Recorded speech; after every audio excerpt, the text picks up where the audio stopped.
বিপুল মার্কিন সেনা আহতের স্বীকারোক্তি পেন্টাগনের, লড়াই থামাতে আবার বৈঠকের প্রস্তাব। আর সাড়া দেবে কি তেহরান? ইরান অভিযানে ব্রিটিশ ঘাঁটি ব্যবহারে ট্রাম্পের নয়া তোড়জোড়, এত আকুতি কেন? আবদার রাখবেন কি নয়া ব্রিটিশ প্রধানমন্ত্রী? ব্রিটেনের ক্ষমতায় ফিলিস্তিনপন্থী নেতা অ্যান্ডি বার্নহাম, ইসরায়েল বিরোধী নয়া ব্রিটিশ প্রধানমন্ত্রী কি পারবেন ইরান ও গাজা যুদ্ধ থামাতে? 50 বছরের পুরনো পাইপলাইন চালু করে হরমুজ বাদ দিয়ে নয়া রুট খোলার ষড়যন্ত্র আমেরিকা, ইরাক ও সিরিয়ার, পারবে কি ইরানকে দমাতে? নতুন করে ছড়িয়ে পড়া মার্কিন বাহিনী আর ইরানের তুমুল লড়াই থামাতে শুরু হয়েছে যুদ্ধবিরতির তোড়জোড়। 10 দিনের যুদ্ধবিরতির প্রস্তাব তেহরানের কাছে পাঠিয়েছে মধ্যস্থতাকারী কাতার। এর মধ্যেই চলছে ওয়াশিংটন আর তেহরানের দেখে নেওয়ার পাল্টাপাল্টি হুমকি। এর মধ্যেই টানা 10ম দিনে কুয়েত, বাহরাইন আর জর্ডানে মার্কিন ঘাঁটিতে প্রতিশোধের হামলা চালিয়েছে তেহরান। এমন অবস্থায় যুদ্ধবিরতির প্রস্তাবে বিশ্বাস রেখে আবার বৈঠকে বসবে কি ইরান? সৌদি আরবের জাহাজ রুখে দিতে বাব আল মান্দেব প্রণালীতে হুথিদের অবরোধ কার্যকর হয়েছে কি? সঞ্জিদা ইসলাম তন্নির ডেস্ক রিপোর্ট। দিন যত গড়াচ্ছে ততই বাড়ছে হামলার তীব্রতা, লম্বা হচ্ছে মৃত্যুর মিছিল। এরই মধ্যে হুট করে সহিংসতার কালো মেঘের আড়ালে উকি দিচ্ছে এক টুকরো আশার আলো। পাল্টাপাল্টি হামলার মধ্যেও সমঝোতায় আগ্রহী ইরান ও আমেরিকা, দুই পক্ষই। এ প্রসঙ্গে ইরানের পররাষ্ট্র মন্ত্রণালয়ের মুখপাত্র ইসমাইল বাঘাই জানিয়েছেন, যুক্তরাষ্ট্রের সাথে আলোচনার পথ খোলা আছে। একই সুর মার্কিন পররাষ্ট্রমন্ত্রী মার্কো রুবিওর কণ্ঠেও। এমন পরিস্থিতিতে প্রশ্ন উঠেছে, যুদ্ধ থামাতে আবারও কি কূটনীতির টেবিলে ফিরতে যাচ্ছে তেহরান? এবার বিশ্বাস রাখতে পারবে কি ওয়াশিংটন? যুক্তরাষ্ট্রের সাথে নতুন করে যুদ্ধ শুরুর প্রায় 1.5 সপ্তাহ পর কাতারের পক্ষ থেকে আবারও আলোচনার টেবিলে ফেরার প্রস্তাব প্রাপ্তির তথ্য নিশ্চিত করেছে ইরানের পররাষ্ট্র মন্ত্রণালয়, যেখানে দেয়া হয়েছে 10 দিনের যুদ্ধবিরতির প্রস্তাব। এ বিষয়ে তেহরানের সিদ্ধান্তের পুরোটা খোলাসা না করলেও ইরান বরাবরই শান্তি স্থাপনের প্রচেষ্টায় আগ্রহী বলে জানিয়েছেন পররাষ্ট্র মন্ত্রণালয়ের মুখপাত্র ইসমাইল বাঘাই। মধ্যস্থতাকারীরা উত্তেজনা বৃদ্ধি রোধে কাজ করছেন।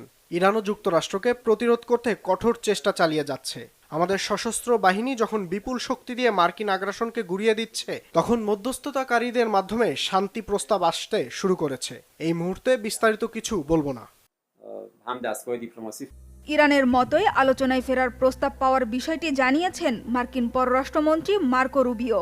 জানান, ইরানে হামলা অব্যাহত থাকলেও ট্রাম্প প্রশাসন আলোচনার মাধ্যমে সমঝোতায় পৌঁছাতে আগ্রহী। যদিও খোদ মার্কিন প্রেসিডেন্ট ডোনাল্ড ট্রাম্পের কণ্ঠে ভিন্ন সুর। গত 10 দিনে ইরানের হামলায় অন্তত 4 মার্কিন নাগরিক নিহত হওয়ায় কঠিন প্রতিশোধের হুমকি দিয়েছেন তিনি। তার নির্দেশে এরই মধ্যে ইরানে বেড়েছে হামলার তীব্রতা।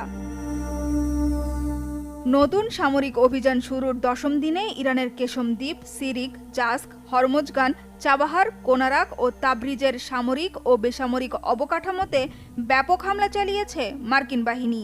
ক্ষতিগ্রস্ত হয়েছে ইরানের বেশ কয়েকটি বিদ্যুৎ কেন্দ্র আর পানি শোধনাগার। পাল্টা জবাব কড়াই গন্ডাই বুঝিয়ে দিচ্ছে খামেনির দেশও। ইরানের বেসামরিক অবকাঠামোর লক্ষ্যবস্তু করার পর থেকেই মধ্যপ্রাচ্যে বিভিন্ন দেশে থাকা মার্কিন বিমান ঘাঁটির পাশাপাশি দেশগুলোর বিদ্যুৎ ও পানি শোধনাগারেও হামলা চালাচ্ছে তেহরান। সবশেষ মার্কিন হামলার জবাবে কুয়েত, বাহরাইন ও জর্ডানে ব্যাপক আকারে মিসাইল আর ড্রোন হামলা চালিয়েছে ইরানের বিপ্লবী গার্ড বাহিনী IRGC। এতে কুয়েতের একটি লবণাক্ত পানি শোধনাগার ও কয়েকটি বিদ্যুৎ কেন্দ্র মারাত্মক ক্ষতিগ্রস্ত হয়েছে। এসব হামলায় বাড়ছে মার্কিন সেনা হতাহতের সংখ্যাও।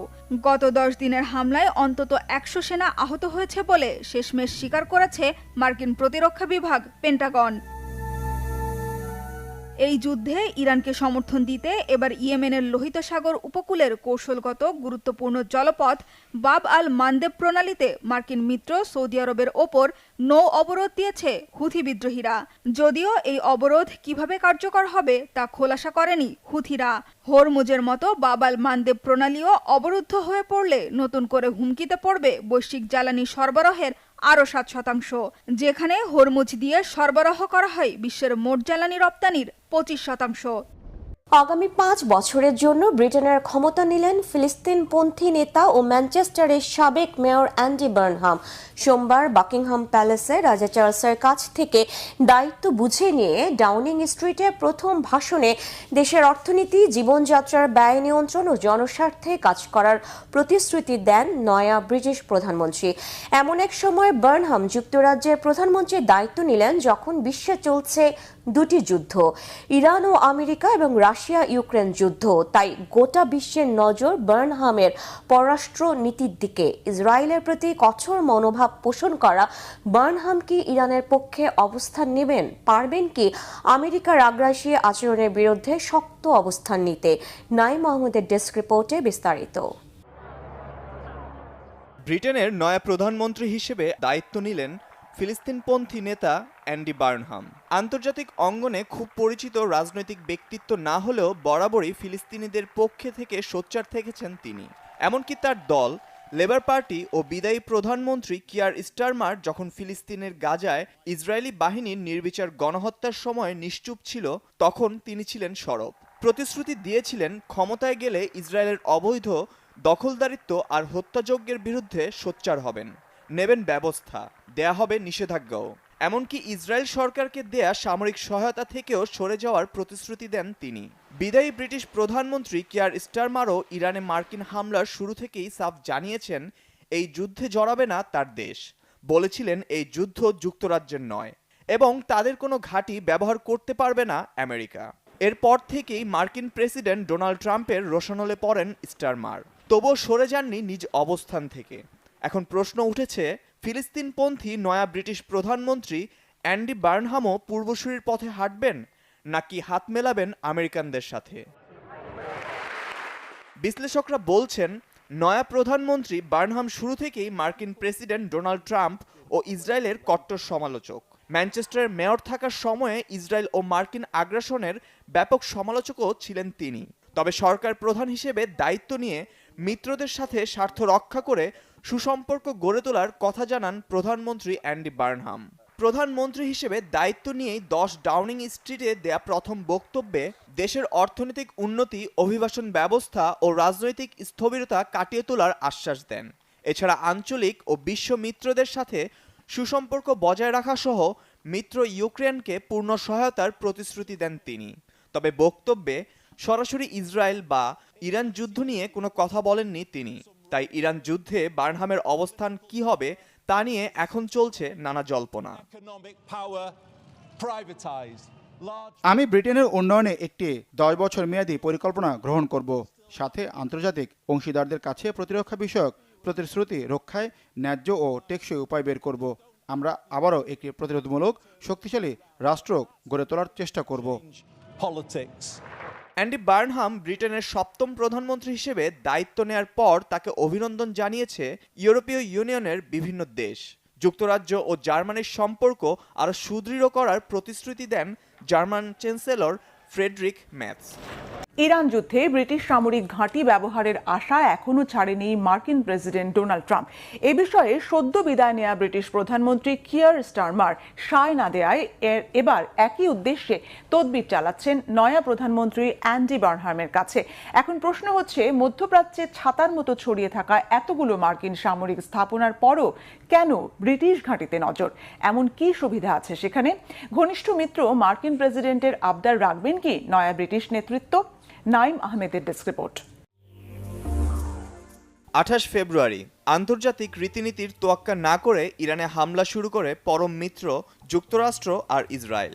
কঠিন প্রতিরোধের কারণে তেহরানকে কাবু করার গন্তব্যহীন অভিযান চলছে এখনো। ওয়াশিংটনের অভিলাষ পূরণ তো দূরের কথা, ইরানের ইসলামী বিপ্লবী গার্ড বাহিনী আইআরজিসির ক্ষেপণাস্ত্র ও ড্রোন হামলায় জ্বলে পুড়ে ছারখার হচ্ছে মধ্যপ্রাচ্যের মার্কিন ঘাঁটি। ব্যাগতিক পরিস্থিতির শুরু থেকেই গা বাঁচাতে ব্রিটিশ সামরিক ঘাঁটি ব্যবহারে মরিয়া মার্কিন প্রেসিডেন্ট ডোনাল্ড ট্রাম্প। বিশেষ করে চ্যাগোদ্বীপ ও ডিয়েগো গার্সিয়া ব্যবহার করতে চাইলে বাধা হয়ে দাঁড়ান সদ্য সাবেক ব্রিটিশ প্রধানমন্ত্রী কিয়ার স্টারমার। যদিও পাশা পাল্টে গেছে, কিয়ার স্টারমারের স্থলাভিষিক্ত হয়েছেন অ্যান্ডি বার্নহাম। এখন কি ব্রিটিশ ঘাঁটি ব্যবহারের ইচ্ছা পূরণ হবে ট্রাম্পের?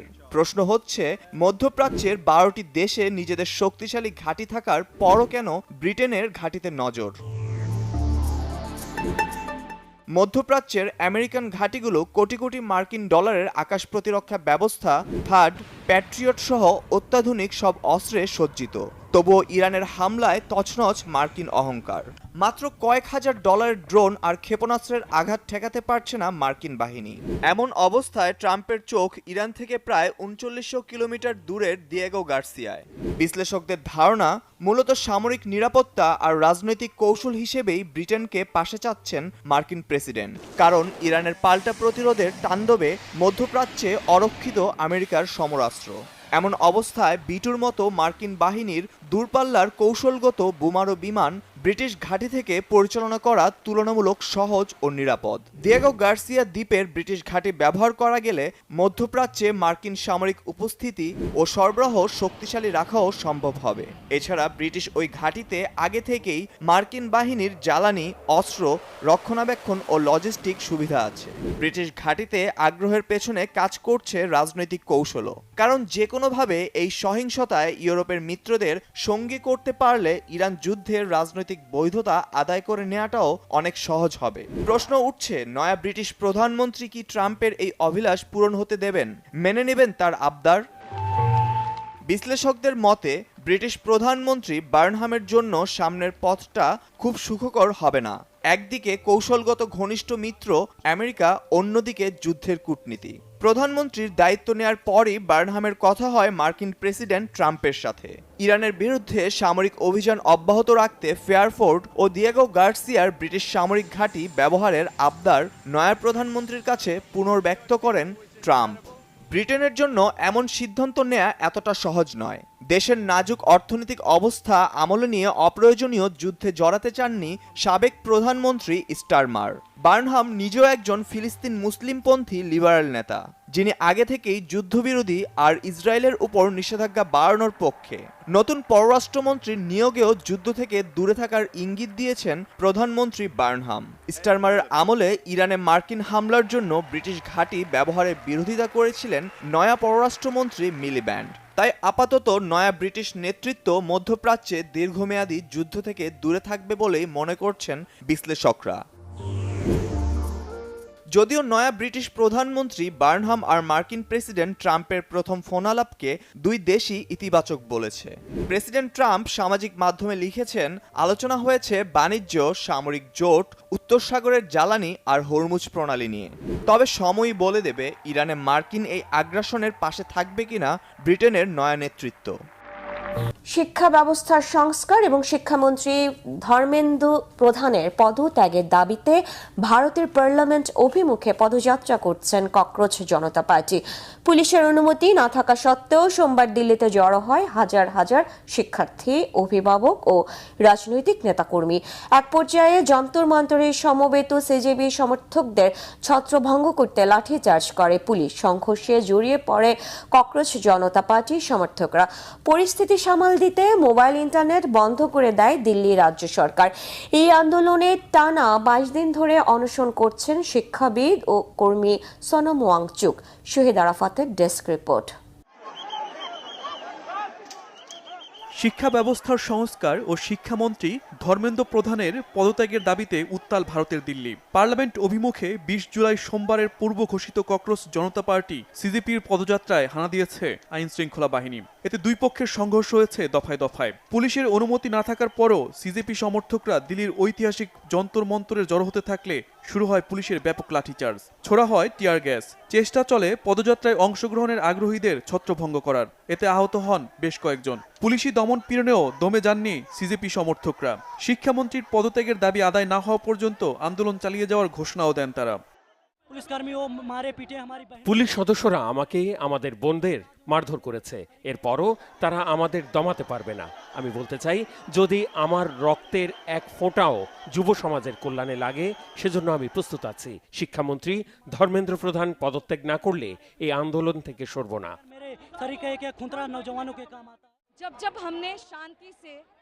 যতবারই আমরা শান্তিপূর্ণভাবে আওয়াজ তুলেছি, ভারত সরকার আমাদের কণ্ঠ স্তব্ধ করার চেষ্টা করেছে। কিন্তু আমি আপনাদের মাধ্যমেই বলতে চাই, সরকার যদি একটি কণ্ঠকে স্তব্ধ করার চেষ্টা করে, তাহলে হাজারো কণ্ঠের জন্ম হবে। এর আগে পার্লামেন্ট অভিমুখী পদযাত্রা কর্মসূচিতে জনসমাগম ঠেকাতে নিষেধাজ্ঞা জারি করে দিল্লি প্রশাসন। সামাজিক যোগাযোগ মাধ্যমে পোস্ট দিয়ে ৫ বা তার বেশি মানুষের প্রতিবাদ মিছিলে নিষেধাজ্ঞা দেয় পুলিশ।